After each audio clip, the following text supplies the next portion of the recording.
Hello, little witchlings and princelings, and welcome to your weekly Coven Summoning. My name is Ilsa. And my name is Stacy. And we're Caffeine and Conjuring, a fantasy bookish podcast where we will discuss some of our favorite fantasy reads. We're nearing the end of our tandem read. We're so 2 close. episodes left after this one. I'm not prepared. And one of those episodes being all Tower of Dawn. The last episode, right? Like, we're going to finish Empire of Storms before Tower of Dawn. Yeah, and like they were so close to the second last episode being all Empire of Storms, but that one Tower of Dawn chapter just has to sneak in there. Oh, yes. Honestly, I'm at the point where I'm like, what is even happening in Tower of Dawn? Really? Spiders. When I think back on Tower of Dawn and Empire of Storms, like comparing the two, what even happened in Tower of Dawn compared to the insanity of what Empire of Storms have been? Spiders and tingly toes. Ugh. Least favorite things. Yeah. Well, before we get into it too much, if you haven't already, make sure that you've read up to and including chapter 65 of Empire of Storms, and up to and including chapter 56 of Tower of Dawn, so nothing gets spoiled for you. And hopefully my big mouth just doesn't spoil anything further, but I try. It's fine. We ended off last episode. Nesrin and Sartak are being attacked by the giant horse spiders, and Borte comes in with his little army of Rook Riders and saves the day. Possibly. And is Borte a girl? Yes. Borte, yeah. Yeah. You want to say that over again? She. And I don't think we get... Do we get anything else from Nesrin and Sartak in this section? I think so. I don't think so. Yeah, I don't remember. So. Well, hopping right in. Empire of Storms, chapter 62. And we're starting off with Minorian. Dorian bursts into Manon's room before dawn, all business and no time for games, ordering her to follow him. Yes, sir. On my knees. The ship of... How do you want me to follow you? The ship above is already buzzing with preparations for the battle they likely can't win. Maeve's armada is too close, too powerful, and Aylin's magic is nearly gone. He brings Aylin and Manon down to the cargo hold, where he reveals the witch mirror, the so-called luck. All night he's been chewing on something Manon said, and suddenly the riddle Deanna spoke clicks. The mirror isn't a weapon. It's knowledge. A doorway. Dorian explains that while everyone assumes the lock is meant for binding the keys, maybe it's actually a tool for learning how to use them safely. That the step into silver from the prophecy might be literal. Step into the mirror, learn what they need, and come back before dawn to face Maeve with real power. Aylin hates it. It's not her plan. It's risky, desperate, and they're out of time. But the option of facing Maeve's armada with nothing isn't much of a plan either. Manon is the one who names it outright. It's a traveling mirror. And if it takes them somewhere dangerous, like Morath, Aylin will need a witch who knows the way out. Before Aylin can overthink it, she puts her hand to the glass. Manon joins her. Adian arrives just in time to shout a warning, and then both women vanish into the silver. Oh, you just know Adian is fuming. Yet another plan that he was not privy to.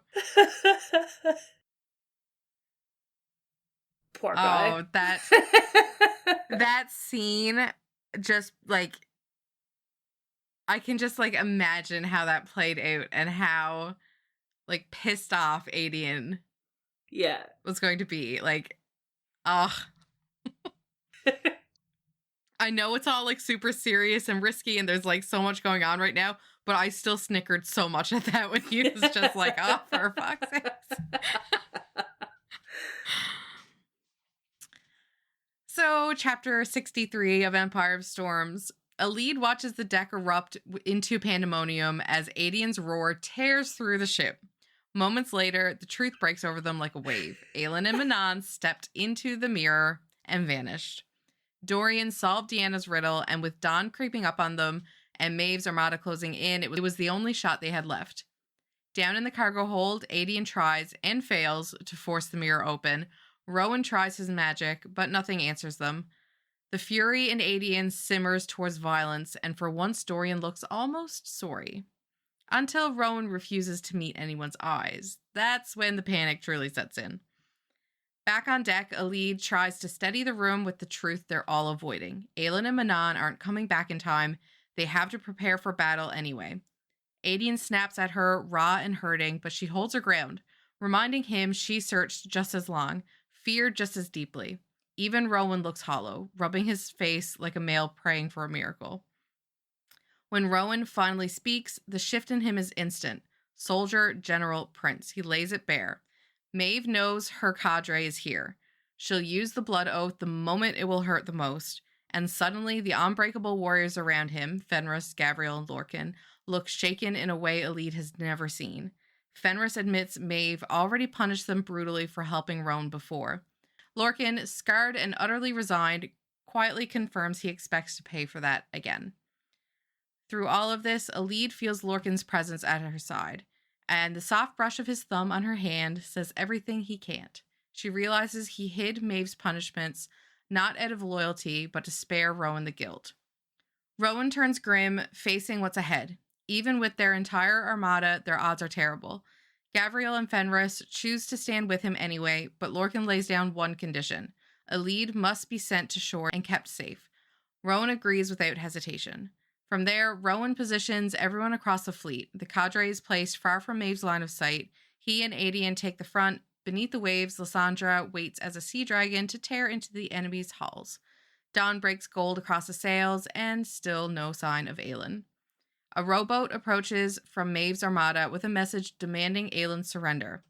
Rowan's reply is icy and devastating. Aelin is not here. Maeve came all this way for nothing. But Maeve never did like hearing no. The rowboat barely returns before the sky goes dark, not from clouds, but from the sheer number of arrows blotting out the sun. Rowan screams for shields as the barrage slams into them, magic shaking, men screaming, and Maeve's armada surging forward. The battle has begun. And the most excellent time to hop into Tower of Dawn, Chapter 52. What a freaking clam jam. Just when it's getting good. A clam jam? Why did that fucking strike me so funny? Because we are perpetually overtired. Probably. Kale and Irene race back to Antica at dawn, exhausted and sore from multiple kinds of riding. Mm-hmm. But too uneasy about the Tories' healer situation to linger another moment. By the time they reach the city, Kale's back is screaming, and Irene is watching him like a hawk, insisting he not attempt anything heroic, especially lifting her off her horse. He kisses her temple anyway, guards grinning behind them, and for a brief moment, everything feels bright and certain. That bubble shatters the second they enter the palace. The halls hum with tension, servants whisper, guards look shaken, and Kale's heart drops as he sees the door to his suite ajar. He storms inside, only to find devastation. Not bodies, not blood, but their rooms completely torn apart, furniture gutted, art shredded, carpets flipped, the desk looted. Someone tore through every inch of his space looking for something. Katja, the servant girl, is trembling in a corner, insisting she spent the night with her parents. Irene's suspicion is razor sharp, but Cale warns her not to jump to conclusions. Still, the message is clear. Someone knew they'd be gone, and someone was desperate. Irene searches frantically for the scrolls and books they stashed, all gone, except for the first scroll Cale hidden inside his boot. She holds it like a treasure, but the fear is already rising. Whoever did this is hunting knowledge, and they're getting bold. Irene is ready to flee straight to the Torre, but Cale hesitates. Nesrin is due back any day, and she'll return to this wreckage. And to the realization that he went chasing another woman without ending things cleanly. Guilt crashes over him. He has been a coward about facing the truth with Nesrin, and he knows it. Irene hears the storm in him, but when he tells her she should stay at the Torre for her own safety, the hurt still flickers in her eyes. She masks it quickly with steel. She'll take the remaining scroll to Hafiza herself. But the crack is there. Cale feels it. He let two women down now, tangled in the promises he never should have made. As he watches her leave, Cale sees the mess he's created, not just the ransacked rooms, but in the lives beside his. And the bitter truth settles over him. He wasn't as far from the old mistakes as he hoped. He'd been a fool to think otherwise. That confused me because Nesrin even left this whole book just feels like a big clusterfuck. But Clam jam. Yeah. But she left a letter saying you are relieved of all promises or whatever it was that she said. So it's not he's I don't know. I'm so sick of this book. Chapter 53 of Tower of Dawn. Irene storms up the Torre steps, furious and shaken, clutching both the stolen scroll and the locket Cale gave her. Whoever ransacked his rooms wasn't just searching, they were panicking. Someone knew she and Cale were getting too close to the truth. Inside her workshop, Hafiza immediately senses something is wrong. Irene spills everything: the trashed rooms, the stolen text, the eerie runes at the oasis, and their growing suspicion that the healers themselves were placed here centuries ago to counter something far darker than illness. For the first time Irene has ever seen, the healer on high goes pale. When Irene explains that Cale has fought the Valg himself, that armies of demons are rising across their world, Hafiza leads her to a locked iron cabinet filled with ancient books written in word marks. Books so dangerous that generations of Torre leaders kept them sealed away. And now, somebody might be killing to find them. Irene urges that they bring everything to Aelin, who can read the symbols, but Hafiza refuses to decide too quickly. The risks are enormous. The Torre's secrets run deeper than Irene ever guessed. Still reeling, Irene retreats to the womb to think. Surrounded by steam, stone, and hundreds of tiny bells singing with the voices of healers long gone, she reaches for her own bell, only to feel something pull her deeper. The ringing guides her across the chamber to a forgotten corner where an ancient rusted bell bears a familiar name. Yafa Towers, her ancestor, her bloodline, a healer who stood here 2 centuries before her. Irene falls to her knees. She realizes she was never alone. Yafa's voice has been here all along, singing with the other healers, whispering guidance she never recognized. As the bells echo softly around her, Irene understands the final missing piece. The darkness inside Cale isn't just something she has to battle. It mirrors the darkness she has carried since the day the soldiers dragged her from her childhood home. To heal him fully, she'll have to step into that pain, her void, not his. Enter where you fear to tread, the bells seem to say. With the new clarity, Irene touches her ancestor's bell and rings it, answering the generations before her.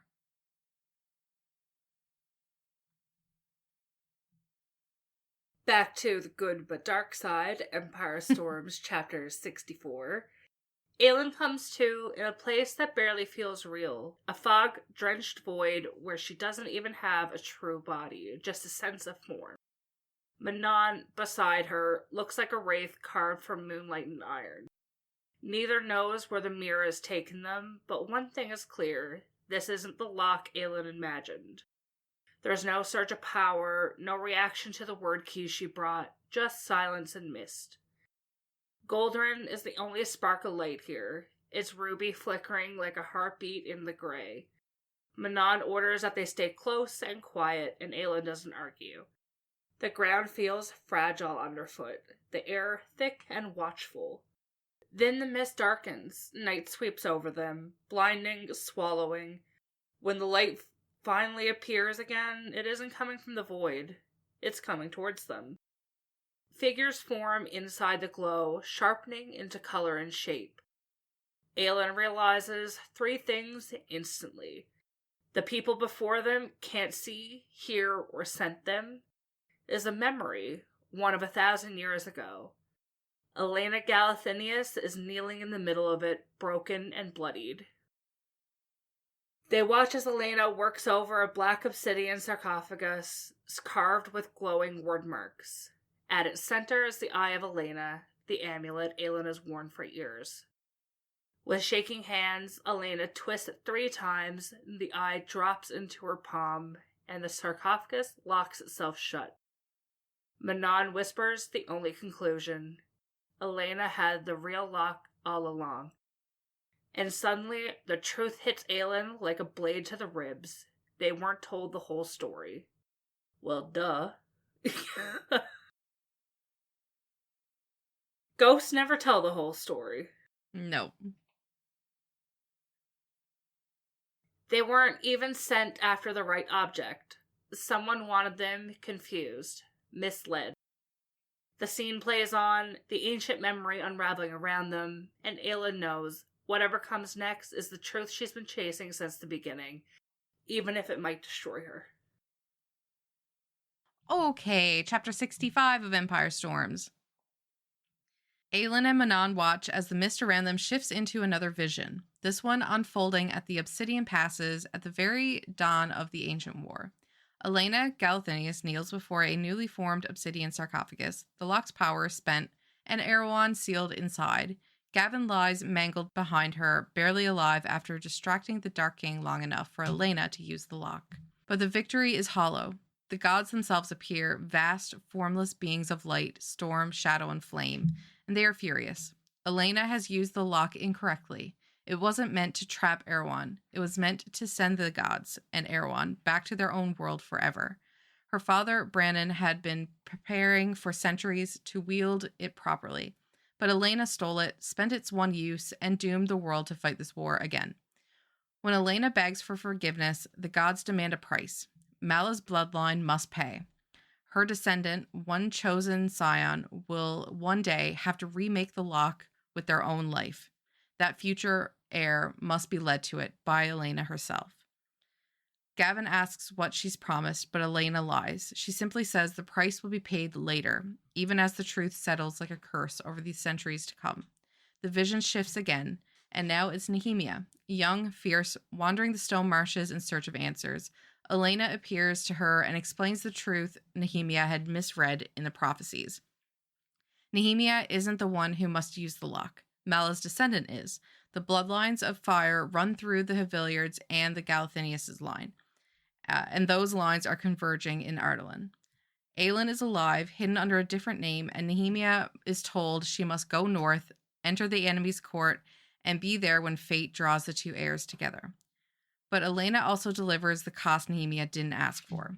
She will never see Ilwe again. Nehemia stands beneath the moonlight, grieving, determined, and accepts her role anyway, for her kingdom, for the continent, for the war she knows is coming. And in the void, watching it all, Aelin finally sees the terrible truth. This burden was never an accident, it was designed, and it was always meant to end in blood. Oh, there's like so much that just happened in that one chapter. Yep. And we also, when she mentions something about, she says something about Aelin's forehead.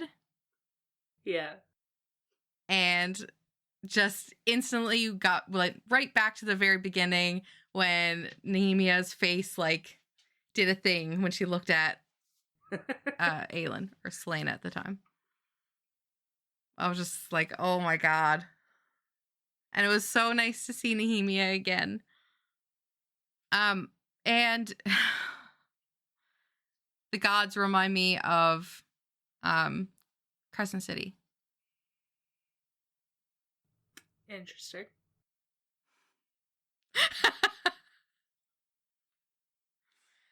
For context, for anybody listening that can't see, Elsa has her camera turned off, so I know there's face subtitles on the go. Yeah, as soon as she started this chapter, off went the camera. I thought this was such a cool chapter. Just the way, oh hi, Hi. The way that like so much was just like coming together. So into Tower of Dawn again, chapter 54. I have to say, these chapters were brutal. Yeah. Like there's nothing happens. A lot of words and nothing happens. Kale wakes at dawn in blinding pain, unable to move. Almost like every other chapter in Tower of Dawn. Exactly. After the break-in, after pushing himself too far, everything in his back has seized. Panic hits until the door swings open and Irene walks in, already assessing him with that calm, steady healer focus. She makes him explain everything he did the day before, and when he admits he'd soaked in a hot bath, she curses under her breath. Heat had pulled the lingering darkness in his spine back to the surface. She tells him to turn over. He does, despite the agony, as she steadies him through the scream that forces its way out of him. Then hovering her hands over his bare back, she feels it. The Valk shadow has crept in again. Irene doesn't flinch. She doesn't retreat. Instead, she tells him plainly that she's done letting this thing linger. She plans to go in, fully this time, and end it. He warns her she could hurt herself, but she only shakes her head. She has a theory, and he's the only one she can test it on. Before he can protest, she places the bit between his teeth, lays her hands on his spine, and dives. Pain and darkness slam into him. Magic and willpower slam into it. And deep inside Kale's body, Irene becomes a spear of pure white light, hurling herself straight into the Valg's lingering shadow. It rises to meet her, cold, rotting, hateful, and the two forces collide. Kale screams above the surface, Irene screams with it. But she doesn't back down. Today, it ends. About fucking time. Say, unfortunately, this book doesn't. No, not yet. Chapter 55 of Tower of Dawn. To anyone who Tower of Dawn is their favorite book, I have questions. Like, I have apologies. I'm not even apologizing. I have questions. How? Why? What? Like, why? I still really like Kale's character. But I don't know what the fuck point that this book is. Like, this could have all been done in bonus chapters at the end or the beginning of Empire of Storms. Yeah. We'll see how the rest of the book pans out. But right now, I'm still just... I don't see it. Yep. Kale doesn't just fall unconscious, he falls downward into a place deeper and darker than memory. A pit carved out of everything he's never faced, everything he's hated about himself, and everything he's run from. Down there, the darkness drags him through every failure he's ever claimed as truth. His brutal childhood, the promises he broke, the choices that cost lives. He sees Aelin, not the myth, but the woman he once loved, and all the sharp, complicated ways they hurt each other. He watches her with Rowan, sees the truth of who she became, and finally understands that she hadn't betrayed him. They had simply grown in different directions, and while he clung to guilt like a lifeline, she had clawed her way toward healing. Then the darkness shows him the moment he broke. Dorian screaming under the king's control. Chaol running because he couldn't bear to lose him. How he abandoned his friend, and how Dorian somehow had forgiven him anyway. Each memory digs deeper, not to punish him, but to reveal the truth he's buried. He never allowed himself to heal. Not his body, not his soul. He's been living in this pit for years. And then Dorian appears in the dark. Not broken, not screaming, just standing there, hands in his pockets, smiling softly, waiting for Chaol to decide, to come home. That single promise he made, the one he hasn't broken yet, surges through him. To save them, to stand for his kingdom, for his king, for himself. And when Chaol finally says, "I'm coming home," Dorian bows his head and dissolves into the shadows. But Irene remains. Glowing like a star, she tells him the truth. The darkness is his now. It can only grow if he lets it. It can only shrink if he fills it with forgiveness, especially toward himself. And then she says, "If you love yourself as much as I love you."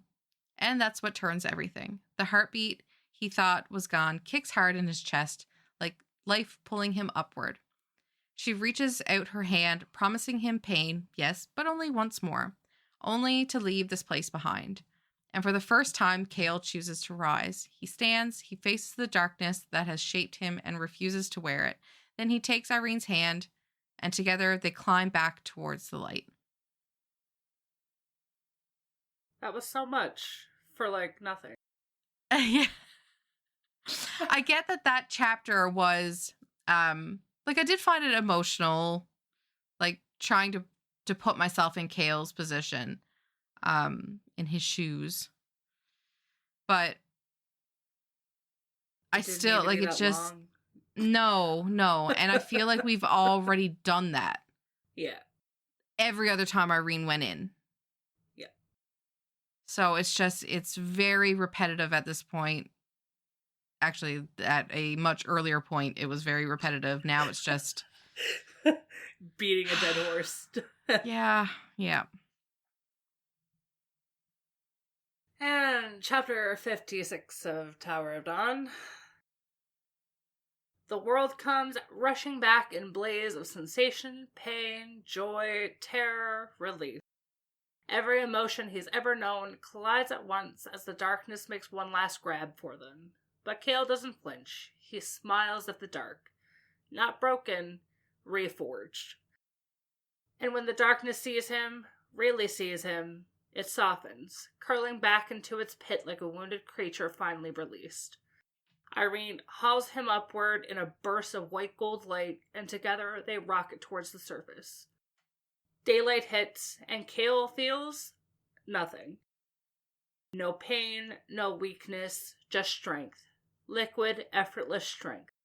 His legs obey him like they never stopped remembering how. Irene is waiting beside him, glowing with quiet triumph. The wound on his spine is now no more than a muted scar, silent, harmless. A reminder, not a prison. He gathers her into his lap, breathless with wonder, gratitude, and the kind of joy that makes a man new. She warns him to take it slow and then very much encourages him not to. Which is how they miss dinner, and dessert, and midnight cave, and possibly traumatizes Kaja. Hours later, tangled together and blissfully exhausted, Chaol asks about the words she'd whispered inside that pit. The ones he clung to when everything was falling apart. "You said you loved me." Irene tries to retreat, professionally, sensibly, but he isn't having it. Not when he's finally learned to see himself clearly.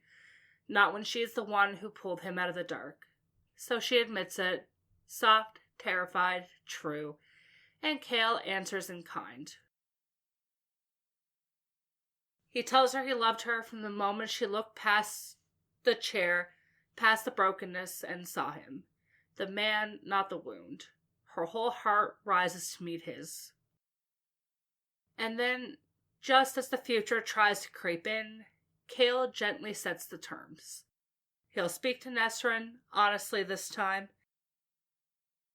And Irene, her path is hers. Whether she leaves the Tory or not, whether she sails with him or chooses another road entirely, he will follow her lead. But if she wants him, there will always be a place for her on his ship, at his side, in his life. Irene, naturally, demands a position with full authority to yell at him when he overdoes it. Cale just grins, rolls beneath her, and assures her he knows exactly the role she's qualified for.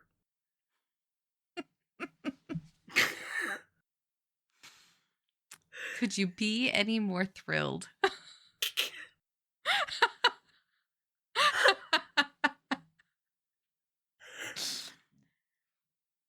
These were some rough chapters to get through. Yeah. I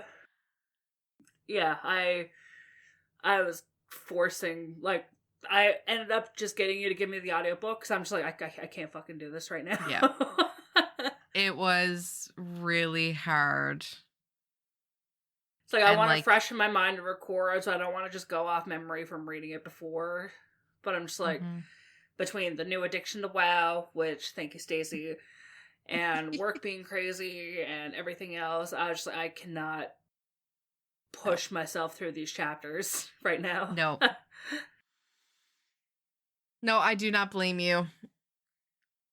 I think if there were ever a book that I would DNF, it would be this one. Honest to God. Like, it's just not doing it for me. It's like a chore to get through Tower of Dawn chapters, and I feel so bad because I really like Sarah's writing. Love the characters. But I don't know what she was on when she wrote this book. And, like, the anti-tandem people are like, oh, this is why you should read it by itself. I'm like, I read it by itself the first time. It was so much worse then. Yeah. Because you're not getting a break from it. Like, yeah. 100%. So again, I have questions for people who say that this is their favorite book. Why? How? I don't believe you. Yeah. I would like to know too. Because as a Cale girly, I am really not enjoying this book. Like, they can't be fun at parties. No offense. But a little offense. Like, a respectful amount of offense. Yeah, there we go. I don't want to disrespect anybody, but also, like, the fuck. I'm really sad that I'm going to have to rate this low on Goodreads when we're done. That makes me really sad.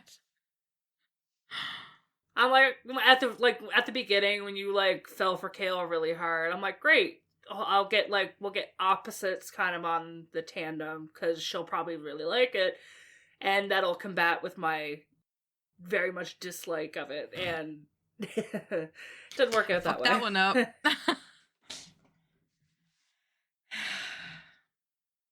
I am still, like, I'm really invested in what's happening with, like, who, like, destroyed the room. Like, oh my god, you know? Like, I do really want to know that. There's a lot being written that I do not care about, that doesn't feel like it pertains to the story at all. For this set of chapters, it's bad when you're thinking, like, bring me back to Nessa and Sartak and the spiders.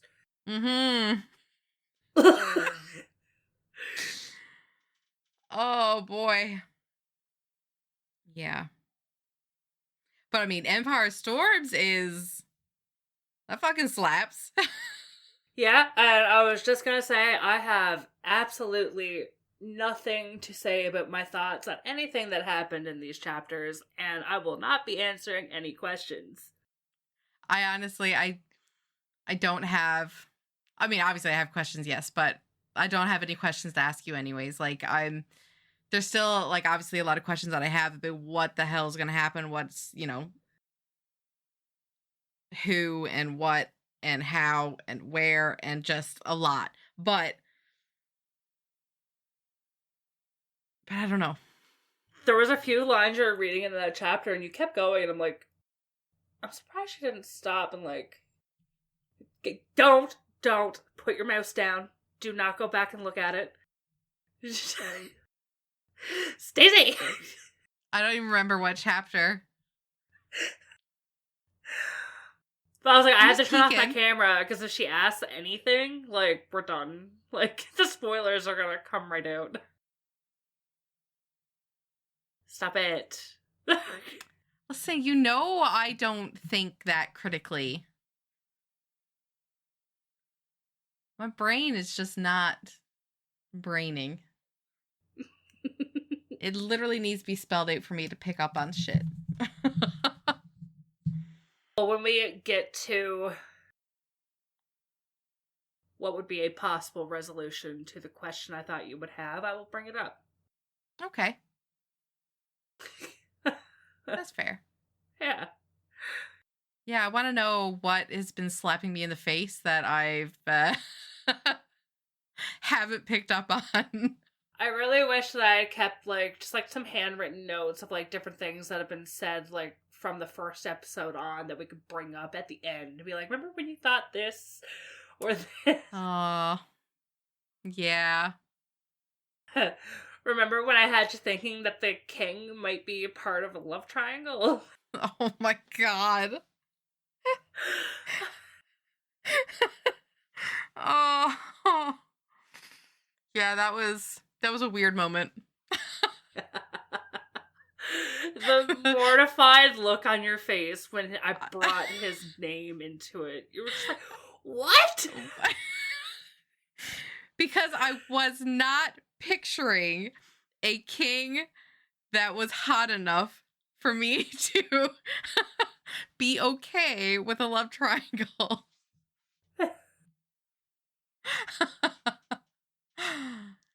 Oh, that's very shallow of me. I won't claim to not be, but I'm at least, I don't know, at least I know that about myself.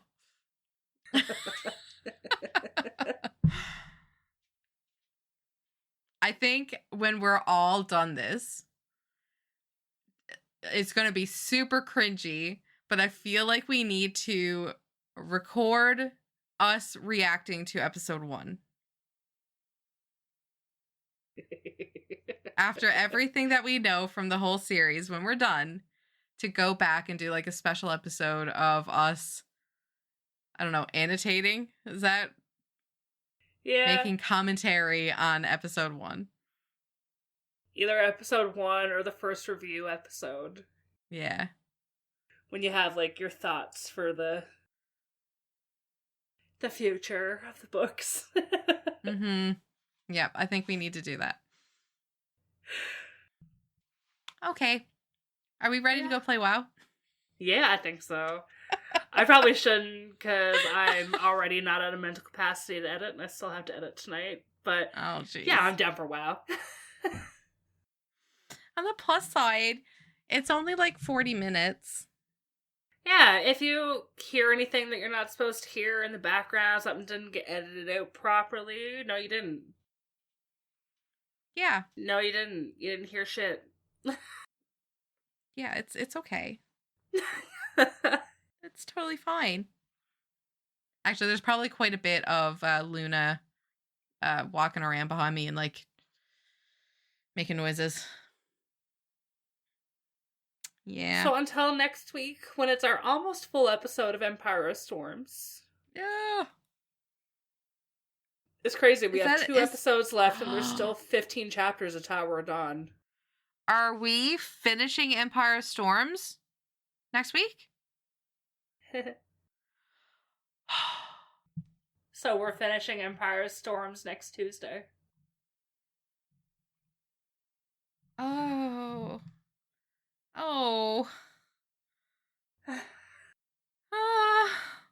Okay.